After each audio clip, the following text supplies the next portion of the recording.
আগে টার্গেট শেখ শাহজাহান, ওকে টার্গেট করে ইডি ঢুকলো, তারপরেই সবাইকে বার করে দিয়ে তারপরে ওখানে আদিবাসী মাইনরিটিদের মধ্যে ঝগড়া লাগিয়ে দিল। একদম ঠিক বলেছেন বাংলার মুখ্যমন্ত্রী।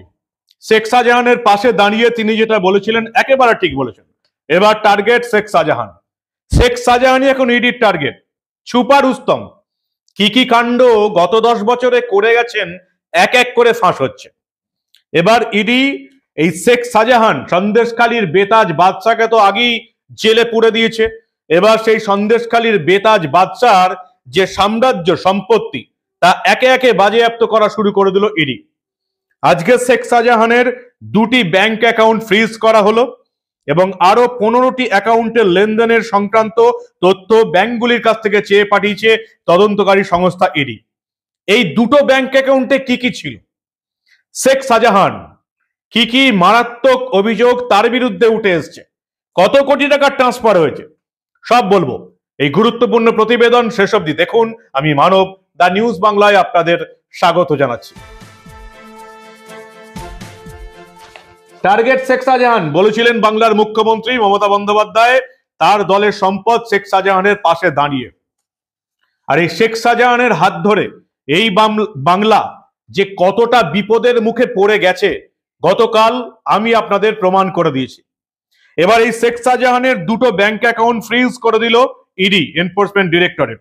আগেই এই অ্যাকাউন্ট 2টো ফ্রিজ করতে চেয়ে ব্যাংকে চিঠি দিয়েছিল এনফোর্সমেন্ট ডিরেক্টরেট, আর আজকে সেই ব্যাংক অ্যাকাউন্ট 2টো ফ্রিজ করা হলো। আরো 15টি ব্যাংক অ্যাকাউন্টের ডিটেলস, লেনদেনের তথ্য ব্যাংকগুলির কাছ থেকে জানতে চেয়েছে ইডি। যে 2টি ব্যাংক অ্যাকাউন্ট ফ্রিজ করা হলো তার মধ্যে একটা বেতাজ বাদশার ব্যক্তিগত অ্যাকাউন্ট, আরেকটা হচ্ছে ব্যবসায়িক অ্যাকাউন্ট। ব্যবসায়িক অ্যাকাউন্ট মেয়ের নামে যে ব্যবসাটা খুলেছিলেন তার অ্যাকাউন্ট। সেই কোম্পানিটার নাম আবার মেসার শেখ সাবিনা ফিস সাপ্লাই অনলি অ্যাকাউন্ট। মেয়ের নামে কোম্পানি খুলে কি করেছেন সেখানে? মাদকের ব্যবসা পর্যন্ত করেছেন মেয়ের বাবা শেখ শাহজাহান।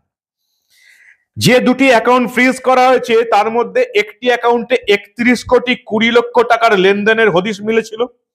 আর এই যে ব্যবসায়িক অ্যাকাউন্ট মেয়ের নামে মেসার শেখ সাবিনা ফিস সাপ্লাই অনলি, এই মেয়ের নামে যে ব্যাংক অ্যাকাউন্ট তাতে ইডির দাবি 2012 থেকে 23 এই 11 বছরে শেখ শাহজাহানের সঙ্গে কলকাতার চিংড়ি রপ্তানিকারক একটি সংস্থার 2 দফায় 104 কোটি এবং 33 কোটি মোট 137 কোটি টাকার লেনদেন হয়েছে।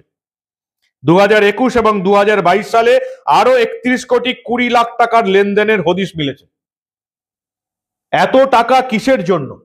চিংড়ির ব্যবসায় শুধু চিংড়ির ব্যবসায় 2 দফায় 137 কোটি টাকা, তারপরে আবার 2 বছরে 31 কোটি 20 লাখ টাকা। বিজেপি নেতা জগন্নাথ চট্টোপাধ্যায় বলছেন চিংড়ির ছদ্মবেশে এটা হচ্ছে মাদক পাচারের একটা ব্যবসা। এত চিংড়ি সাপ্লাই আমাদের এখান থেকে শুধুমাত্র সন্দেশখালী এলাকা থেকে সম্ভব নয়। ঠিক কি বলছেন জগন্নাথ চট্টোপাধ্যায়? এই প্রতিবেদন আরো গভীরে যাওয়ার আগে একবার শুনে নিন আপনারা। মহিলাদের উপর অত্যাচার, জমি দখল, জোর করে জমি দখল, এক্সপোর্ট ইম্পোর্টের মাধ্যমে আমদানি রপ্তানি কারবারে কালো টাকা সাদা করা, এত দূর অবধি হলেও ঠিক ছিল। এর সঙ্গে সঙ্গে আরো 2টি গুরুত্বপূর্ণ অভিযোগও এই শাহজাহান বাহিনীর বিরুদ্ধে তদন্তকারীরা পেয়েছেন। 1 মানব পাচার আর 2 হচ্ছে মাদক পাচার। আপনারা জানেন যে এর আগে মাদক পাচারের একটি সাংঘাতিক অভিযোগ কয়েক মাস আগেই সামনে এসেছিল। Gujarat ATS narcotic control bureau, আমাদের এখানকার গোয়েন্দা বিভাগ, তারা কলকাতা বন্দর থেকে একটি পরিত্যক্ত জাহাজ থেকে কন্টেনার থেকে মাল খালাস হওয়ার পরেও সেই কন্টেনারটি নিতে না যাওয়ার ফলেতে তার পরীক্ষা নিরীক্ষার পরে প্রায় 200 কোটি টাকার মাদক উদ্ধার করেছিল। এবং ঘটনাচক্রে দেখা যাচ্ছিল যে সেই মাদক কোথায় যাওয়ার কথা ছিল, সেই মাদক পৌঁছাতো এই সন্দেশখালীর, এই জেলিয়াখালীর শরীফুল এন্টারপ্রাইজ নামে একটি ব্যবসায়িক সংস্থার কাছে। তো এই শরীফুল এন্টারপ্রাইজের যে মালিক শরীফুল মোল্লা, সে একজন দিনমজুর এবং ওই মাদক ধরা পড়ার পর থেকে আজও পর্যন্ত শরীফুলের হদিশ নেই। শেখ শাহজাহানকে টার্গেট করেছে ইডি, পাশে দাঁড়িয়ে বলেছিলেন মমতা বন্দ্যোপাধ্যায়। শেখ শাহজাহানের সংস্থা এবং তার সহযোগী সংস্থাটির 2 চার্টার্ড অ্যাকাউন্টকে তলব করে জেরা করেছে ইডি। তাদেরকেও মনে হচ্ছে এবার হেফাজতে নেওয়া হবে। এছাড়াও আমরা দেখলাম গত মঙ্গলবার শেখ শাহজাহানের এক সহযোগী মইদুল মোল্লাকে তলব করে ইডি আধিকারিকরা দুজনকে মুখোমুখি জেরা করেন। এরপরই তার এই দুটি অ্যাকাউন্ট ফ্রিজ করা হয়েছে কোটি কোটি টাকার। ভাবুন একবার, 12-15 বছর আগেও যে লোকটা শেখ শাহজাহান নামের যে লোকটা ট্রেকারের পাদানিতে দাঁড়িয়ে মানুষের কাছে ভাড়া আদায় করত 4 টাকা 5 টাকা, 12-15 বছর পরে সেই লোকটার ব্যাংক অ্যাকাউন্টের লেনদেন হচ্ছে 104 কোটি, 33 কোটি, 31 কোটি। ধীরুভাই আম্বানিও অবাক হয়ে যেতেন যে 15 বছরের মধ্যে কি করে একটা লোক এত হাজার কোটির মালিক হয়ে যেতে পারে। দুটি ব্যাংক অ্যাকাউন্ট আজকে ফ্রিজ করে দিল ইডি। তার মধ্যে একটি অ্যাকাউন্ট হচ্ছে মেয়ের নামে যে ব্যবসাটা খুলেছিলেন Messrs Sheikh Sabina fish supply only. আর এর সঙ্গে আবার যোগ আছে কার? এর সঙ্গে যোগ আছে আবার শরীফুল ইসলাম মোল্লা এন্টারপ্রাইজের। শরীফুল মোল্লা এন্টারপ্রাইজ কেন বিখ্যাত হয়েছে এই এন্টারপ্রাইজটা, এই কোম্পানিটা? কারণ আপনারা জানেন 2022-এ দুবাই থেকে কলকাতা বন্দরে একটা জাহাজ এসেছিল।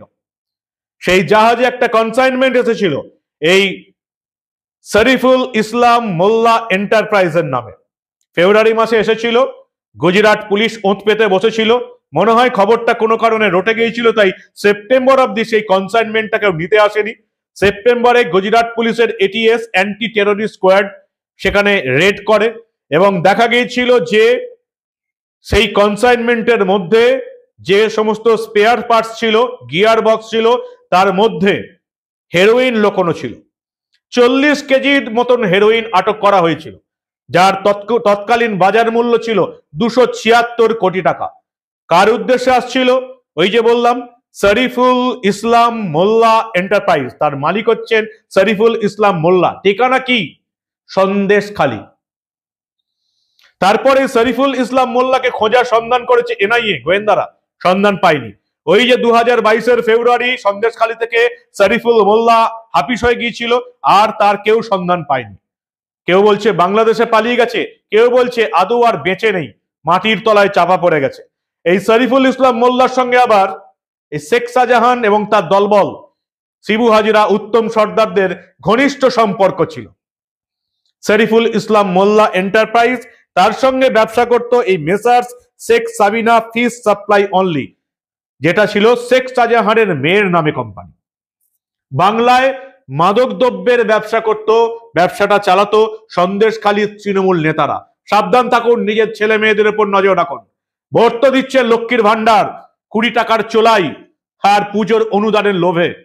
আর এদিকে যে সন্দেশখালীর তৃণমূলের নেতারা, মমতা বন্দ্যোপাধ্যায় দলের সম্পাদকরা যে এই বাংলায় হেরোইনের ব্যবসা, ড্রাগের ব্যবসা শুরু করেছে, সেটা মনে হয় আপনারা জানতেন না।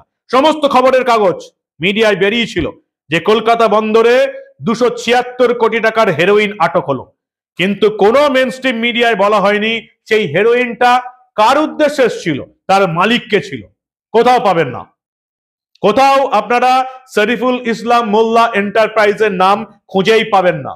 ছবি নিশ্চয়ই দেখেছেন, আমি আপনাদের গতকাল ছবি দেখিয়েছি কিভাবে গিয়ার বক্স স্পেয়ার পার্টস এর নামে সন্দেশখালীতে নাকি বিশাল কারখানা হয়েছে, তার জন্য দুবাই থেকে স্পেয়ার পার্টস আসছে, আর সেই স্পেয়ার পার্টস এর মধ্যে ছিল 276 কোটি টাকার হেরোইন, 40 কেজি হেরোইন।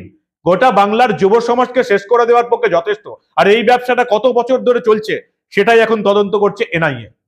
সেই শেখ শাহজাহানের ব্যাংক অ্যাকাউন্ট আজকে ফ্রিজ করে দেওয়া হলো, নতুন করে ইসিআইআর করা হলো এনফোর্সমেন্ট ডিরেক্টরেটের তরফ থেকে। আমাদের পুলিশ যেমন এফআইআর করে, ফার্স্ট ইনফরমেশন রিপোর্ট, তেমনি ইসি এনফোর্সমেন্ট ডিরেক্টরেট ওরা ইসিআইআর করে, যার পুরো নাম হচ্ছে enforcement case information report, ECIR. Sheikh শাহজাহানের বিরুদ্ধে এরকম 2টো ইসিআইআর রয়েছে, কিন্তু এই 2টো ইসিআইআর, একটা হচ্ছে রেশন বন্টন দুর্নীতি, জ্যোতিপ্রিয় মল্লিকের সঙ্গে শেখ শাহজাহান রেশন দুর্নীতি করেছে, আরেকটি হচ্ছে বেআইনিভাবে জমি দখল এবং মাছ চাষ, এমনকি এই মাছের আমদানি রপ্তানি বিদেশে কোটি কোটি টাকা, সেখানেও ঘাপলা করেছে, মানুষের টাকা মেরে দিয়েছে। আর এই মাছ সাপ্লাইয়ের আড়ালে চলতো হেরোইনের ব্যবসা। বাংলার যুব সমাজকে শেষ করে দেওয়ার পক্ষে তৃণমূলের সন্দেশখালীর নেতারা একাই যথেষ্ট, যার পাশে দাঁড়িয়েছেন মমতা বন্দ্যোপাধ্যায় নিজে এবং মমতা বন্দ্যোপাধ্যায় সরকার। শেখ শাহজাহান যাতে সিবিআই হেফাজতে না যায় তার জন্য মমতা বন্দ্যোপাধ্যায় সরকার আমাদের ট্যাক্সের টাকায় কলকাতা হাইকোর্টের সিঙ্গেল বেঞ্চে গেছে, ডিভিশন বেঞ্চে গেছে, সুপ্রিম কোর্টে ছুটেছে, সুপ্রিম কোর্টের সিঙ্গেল বেঞ্চ ডিভিশন বেঞ্চে গেছে এই শেখ শাহজাহানকে বাঁচাতে। লজ্জাজনক ভূমিকা নিয়েছে মমতা বন্দ্যোপাধ্যায় সরকার। কেন? তার কারণটা এবার আপনাদের বার করতে হবে, যতদিন না আদালত রায় দেয় তার আগে। সেটা যদি আপনারা বুঝতে পারেন তাহলে 3 বার যে ভুলটা করেছেন বিধানসভা নির্বাচনে, এই তোলামূলের সরকারটাকে ভোট দিয়ে নবান্নের সিংহাসনে বসিয়ে আর এই রাজ্যে রাজত্ব করার সুযোগ দিয়ে, আশা করি পরের ভোটগুলোতে সেই মারাত্মক ভুল আর করবেন না। নিজের ছেলে মেয়েদের যদি ড্রাগ অ্যাডিক্ট করতে না চান, যদি সন্দেশখালীর তৃণমূল নেতাদের এই ড্রাগের ব্যবসার বারবারান্ত বন্ধ করতে চান, তাহলে পরের ভোটগুলোতে নিজেদের মূল্যবান ভোট সঠিক জায়গা দিন। নবান্নের 14 তলা থেকে এই তোলামূলের সরকারটাকে যদি এই বাংলার ফুটপাতে বসাতে না পারেন, তাহলে গোটা বাংলার কেন গোটা দেশের বিপদ নাচ্ছে। এই ড্রাগস বাংলার যুব সমাজের কাছে সাপ্লাই হচ্ছে, চলে যাচ্ছে বাংলাদেশেও। আর সেজন্যই মমতা বন্দ্যোপাধ্যায় সরকার শেখ শাহজাহানকে বাঁচাতে এত চেষ্টা করে যাচ্ছে আমাদের ট্যাক্সের টাকা খরচা করে। ভাবতে পারছেন কোথায় গেছে রাজ্য সরকারটা? এটাই পরিবর্তনের সরকার। এই সরকারটা কি আপনারা চেয়েছিলেন? শেখ শাহজাহানের অ্যাকাউন্ট দেখে একেবারে অবাক হয়ে গেছে ইডির আধিকারিকরা, এত টাকার লেনদেন কেন? শেখ শাহজাহানের বিরুদ্ধে যে আন্দোলন হয়েছিল, যার পুরোভাগে ছিলেন রেখা পাত্র, যাকে বিজেপি বসিরহাটের প্রার্থী করেছে, তার অভিযোগে কিন্তু এবার ইডি নিয়েছে। রেশন দুর্নীতি কাণ্ডে অভিযুক্ত শেখ শাহজাহানের বিরুদ্ধে যে সমস্ত অভিযোগ এখন রয়েছে, রেখা পাত্রের অভিযোগও তার মধ্যে রয়েছে। জমির দখল, বিভিন্ন সংগঠিত অপরাধ রয়েছে। কিন্তু এর মধ্যে কেউ জানতো না যে এই সঙ্গে বাংলায় মাদক দ্রব্যের ব্যবসাও করবে শেখ শাহজাহান। সেটা নতুন হয়েছে। এর সঙ্গে আছে রোহিঙ্গা জঙ্গিদের আশ্রয় দেওয়ার ঘটনা, আরো মারাত্মক অপরাধ আসবে, সেগুলো আস্তে আস্তে। শেখ শাহজাহান এবং এর মধ্যে মোট 7টি যে অভিযোগ রয়েছে, 7টি ধারায় অভিযোগ রয়েছে। রেখা পাত্র যেটা করেছিলেন সন্দেশখালীতে, সেই সমস্ত মামলা এবার ইডি নিয়েছে, সিবিআই নিয়েছে। তার সঙ্গে যে বিভিন্ন মামলাগুলো রয়েছে শেখ শাহজাহানের বিরুদ্ধে, তার বিরুদ্ধে তদন্ত শুরু করেছে।